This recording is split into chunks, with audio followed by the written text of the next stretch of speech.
Hello everyone, and welcome back to Gameumentary. In this week's developer interview, I'll be speaking with Keith Zip from the Monothetic development team, who is currently working on a top-down roguelike called Beacon. In case you missed the first episode, the current plan is to try and release a new interview every 1 to 2 weeks. The format of this show may change over time as it grows, but if you have feedback, please let us know. Alright, so if you can just start off by telling me, who you are and kind of how Monothetic got started.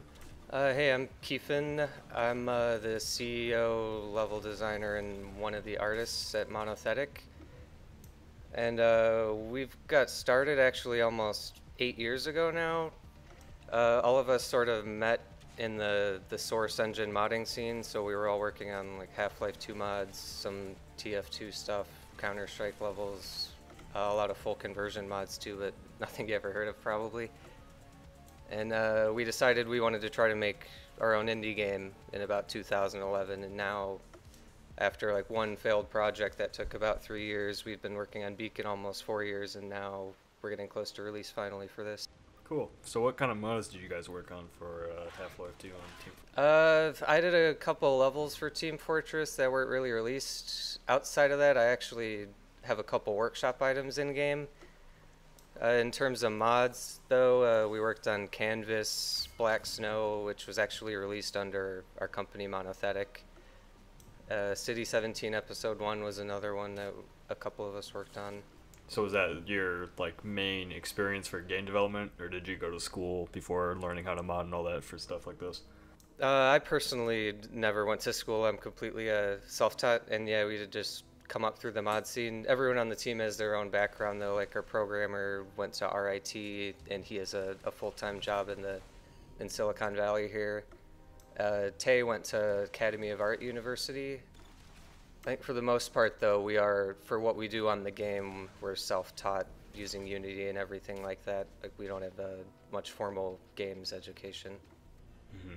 So you mentioned a failed project before you guys started working on Beacon. Is any chance you might want to explain what that was? Hey, I can tell you a little bit about it. It was a first-person horror mod, pretty much a fully realistic art style. This was right when Unreal Engine 4 was about to come out, and we had an early release of it to test. So we were messing around with kind of early versions of PBR rendering and seeing what we could do with that as a 5-person part-time indie team, and it was still just a little bit too much for us to handle. Outside of just that, even just the scope of the game, like the amount of characters or just levels we wanted to include it just ballooned too much, and we decided to just scrap it and make Beacon instead. And now that's taken 4 years too, but we're finally almost reaching the finish on it. So have you guys all been working on Beacon part-time this whole time, or did you guys end up moving full-time into working on it? We've pretty much been working on it full-time, or even part-time for about 4 years. I've been full-time on it about 2 years, but we're unfunded, so everyone kind of has their jobs on the side, and from the Steam workshop, I've kind of been the only person who's been able to dedicate myself full-time to it yet. So you're actually making enough from the Steam workshop to do this? It was. Oh, okay. It's carried me longer than I expected it to, though. Really? Like without the workshop, I definitely wouldn't have had the chance to work on Beacon as much as I have. And what are you doing on the workshop? What were you doing on the workshop? Mostly making sets for Dota 2. How did you guys all meet to work on that first project you were working on to start Monothetic? That was actually completely Tay organizing us, because a couple of us had already been working on a couple Half-Life 2 mods together, and we all knew who each other were in the community, but Tay was the one who really decided I want to try to make a game. Let's try to make a team out of all of us modders who can make an indie game. And I think it was GDC 2011 or 2012, we all assembled here at Tay's apartment and started going through game pitches. And that was what our first game was the first-person FPS that came up with there, but obviously we scrapped that 2 or 3 years later, so. But we still stuck together. Mm-hmm. Yeah, you guys have been around working on indie games for a while. You've seen all the changes in the market too, especially because you guys got in. If you guys were starting in 2011, you guys got in right when the indies were really starting to pop up. Yeah, I wouldn't say we got in because we still Right. haven't been selling much, but we definitely started, paying attention and working on our own games around then. Have you guys been more like, I guess, worried about the market since how quickly it's grown and how like saturated it is now? Yeah, definitely. It's just difficult to know, like, no matter how much passion or effort you put into your game, if you just don't get lucky or don't get the right marketing, it might just not sell. That's just something you need to accept, I guess, if you're going to try to make a game. All right. So, what were the early days like for Beacon? I know when we were just talking earlier with Tay, it wasn't always a 3D top-down or top-down game. It was 2D at some point, right? Yeah, the first, I think, 6 months of development, it was 2D. So we thought going into it, oh, doing a 2D game, that'll probably be less time for us to make than a 3D game. But that was just completely wrong. Like, Tay was the only 2D artist on the team. We didn't really have anyone who knew how to animate in 2D. And there were a lot of technical limitations too. We just kept running into like figuring out how to layer everything in the world in 2D and not have sorting issues. So we just decided one day, like some of the assets were already modeled out and just rendered to 2D, and we just started sticking 3D assets in a test scene, and it already, like after a couple days, seemed more like an art style we were interested in working on. And then I was able to start contributing as well since I'm a 3D artist. So, where did the idea for Beacon come from? Or I guess before we even ask that, like, what is Beacon for our viewers that maybe haven't heard of it yet? So Beacon's a sci-fi action roguelite. You've crashed on an alien planet and all you have is your clone bay and your weapon. So you need to fight through the planet, find upgrades, and collect DNA while you're looking for your beacon. And if you eventually die, which you definitely will, then you get to use your DNA to alter your next clone's life and change your stats and get upgrades. So now, where did the idea for this game come from? So the entire base of the game came from the cloning. Our writer, Joe, he sort of just came to us when we already had the idea of we want to make a roguelike, and at least for me, like the Binding of Isaac, that style of roguelike was my biggest inspiration. And yeah, Joe, our writer, came in and gave this big document on cloning and how he thought, that would be a cool twist on death in a roguelike and something we could work with. And then from there, we just started filling in the DNA and the genome mechanics. So what actually happens when a player dies in the game? I know you can mutate them to kind of like take on that next challenge, right?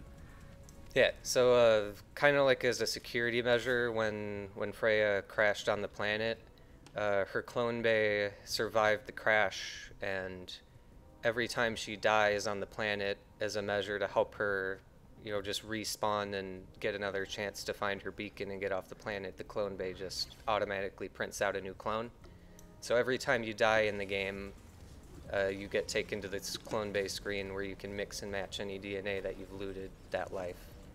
And so, for example, like if you get a piece of Prism DNA, and it'll have plus 24 health, minus 20 luck, and then you drag that down into your genome, which has 5 slots, and those will just change your stats. And then when you apply those pieces of DNA, each one has its own chance to give you a mutation. So are there sections in the game like where you're basically gonna have to die to update your genome to make it through, or? Not have to. It definitely will be too hard though for just a player just starting out to be able to beat the game on the first try without mutating. So I guess in a way it is definitely, the more you mutate, the easier, at least the game will change as you keep mutating and changing DNA and mutations. So how did the overall structure of the game kind of change when you went from 2D to 3D? Was it kind of the same concept, but more exploration focused? Nothing really immediately changed when we switched to 3D. For like a year or so, it was just, transferring the art assets. There weren't that many made yet. And then just building up new 3D assets and figuring out how to build the world in 3D. But then about like 2 years later, after we'd already been testing the game for a while and going through a few iterations, I kind of decided while I was making levels, like, what if there was just a little bit more verticality here with a couple puzzles? And then we really started to like how those worked out, and now kind of over the last year, pretty much every level in the game has adopted that kind of verticality and platforming.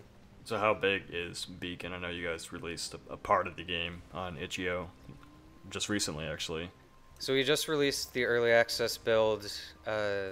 Included in it are about 4 levels out of 6 in the total final game. And there's about, right now, like 60 mutations, 60 items, 40 weapons, 25 enemies. So we're looking to expand that by like another like 20 to 30% before full release, but a lot of the content's there already. And how's the reception of the game been so far since you released it on itch.io? And you guys only released 1,000 keys for it, right? Yeah, we only have 1,000 keys available right now, and we've sold about, I think we're getting close to 300 now. So the reception's been really good, actually, like a lot better than I was expecting, I guess, immediately at least. I thought there'd be a few more bugs or just complaints, but everyone seems to really like the game. They like the art style, definitely. The gameplay, there's a couple bugs and just balance things that need to keep getting improved, but everyone likes the core of it and the DNA mechanics. Yeah, as I actually, I know you guys have been working on the game for quite a while. I just stumbled upon it in a Screenshot Saturday thread, gotta be a couple of years ago. And the art style is definitely what like kind of hooked me into it right away. Thanks. It's interesting to hear that often, like especially when you say like you saw it 2 or 3 years ago and it caught your eye then. Like we've been improving it so much, I feel like the last year even. It's yeah, it's striking. Like it's so colorful, and it just from the screenshots you can't even tell that it actually is vertical in the game, like the actual gameplay. Has that been like really challenging to implement that? It is a little bit difficult with our perspective because, you know, if the camera is up in the sky and you go underneath the platform above you or something, occasionally you can just completely block the view of the camera or the player. So that's one of the most difficult things, creating vertical levels in that perspective. I pretty much always just have the game perspective on a second monitor. And I drag the player around while I'm making a level and make sure, like, constantly, okay, this isn't blocked, this looks good here. So what has been the team's favorite part about developing Beacon thus far? I just like making levels, I guess, and then, you know, playing them, and then every month or two, after you testing and playing for a while, you get this feeling like, okay, now I understand, like, this is what the next step in making improvements to the levels in the game will be, and then you can kind of work towards that. And it's satisfying to me when you get through a 3 or 4 month period of that where you did a big set of changes and they start to pay off and be visible in the actual playable game. So what's the expected timeline for getting Beacon out into, I know, are you guys planning to take it to Steam Early Access, or are you just going to a full release? We're undecided on that yet. For now, we're just planning to continue the itch release.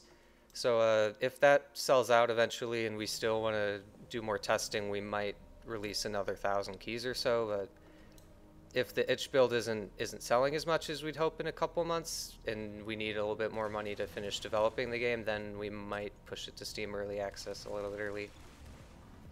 We'd like to just focus on finishing the game, though, through the itch development, and then wait until the full release to go on Steam. Mm-hmm. And is the game going to be available just on computers, or are you guys looking to release it on consoles as well? We'll definitely at least be releasing it onto Xbox One, and we'd love to put it on PS4 and Switch as well, but we just want to focus on PC and Xbox One to start with.